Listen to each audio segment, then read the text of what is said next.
So good to have you here, bro. Thanks, man. This is really great. I want to say that I'm proud of you for doing it. Oh, It's doing kind of this, cool. Doing doing this, all this, doing the all this. podcasts and Mhm. Working out the and- growing pains. yeah, this transitional period in my life. It's weird, just like throwing yourself out there and doing something different Yeah. than you have been doing for the past however many years I've been doing it since I was 16. Yeah, I've been trying to make it as a musician. Gonna get signed, bro. Gonna get signed. We're gonna tour the world and be so famous. Well, you're famous to me. Oh, that's very sweet of you. And you're famous to me. Oh, Even though you man. actually have IMDb credits. I have a handful. I do not have IMDb credits. I have a movie playing in airplanes everywhere. That's amazing.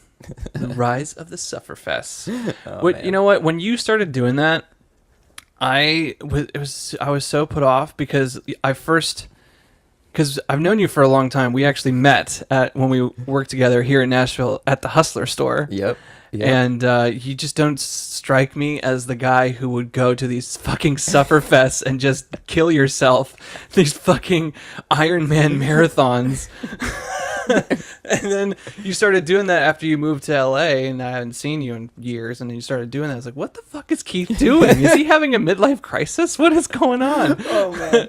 The funny thing about that though is that I wasn't that person. I'm still not that person. I was raised on this kind of principle of anything worth doing is worth doing well, and I was working on another movie, like a drama movie that I was shooting in Paris, and I had a friend who was a journalist, and he stumbled into that whole sport by writing an article that kind of took off. It was on 60 Minute Sports and stuff about like the contentious origins of Tough Mudder. And he got the idea to make a documentary, like a film about this topic. And I think I was the only filmmaker that he knew. And we weren't even that close. And he just kind of hit me up. He's like, hey, like, will you help me do this? And I was like, really? Tough Mudder? Like, I don't know. And then I showed up to a Spartan race and filmed it. And like I was still like smoking cigarettes and stuff, and I remember I lit up a cigarette on the course, like off to the side, not like where anybody but man, people from like 200 feet away were like seeing me and like giving me death stares, like that's gonna kill you. And so How dare you? yeah, it was so funny. And like Because those guys are intense. Those they are guys do it intense. fucking all the time. And It's like their life. I was never athletic ever. I could do stuff. I was capable as a kid, rollerblading and stuff. You never did any like Pop Warner football or soccer? No, or... I mean, I played basketball, but I was such a runt growing up that like I was the kid that nobody would bother to guard on the basketball team because I was like don't worry about Lancaster, Yeah, Johnson. Right? No, seriously. I remember there's a game where I could just like shoot 3-pointers all day long. I wasn't very good at them, but like no one ever guarded me, so I could just like kind of take any shot I wanted. But anyway, so like I was like athletic, but not. I'd never gone like far into anything, and this race looked so fun because it was just people covered in mud and like crawling through the dirt and like looking exhausted. Some people were bleeding.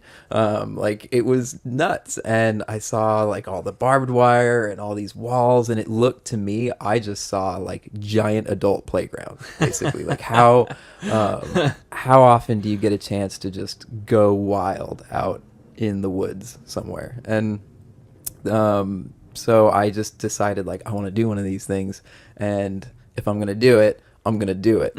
And so like I quit smoking and I started running. I went from like I hadn't run a mile since like middle school, and then all of a sudden I'm running like 5 miles at a shot, and like it hurt a lot to like get into it.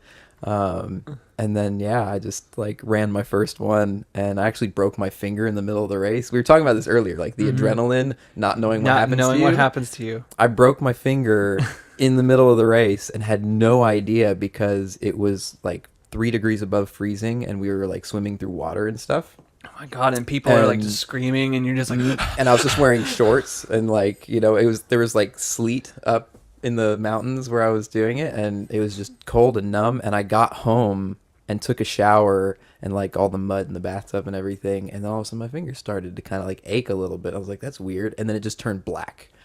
Like, what is this? And then I was just kind of like, it's weird to say, but I was just kind of hooked on it Yeah. after that. Yeah. And like, you know, it was a 3-year process making the documentary, and going around the world a couple times for it.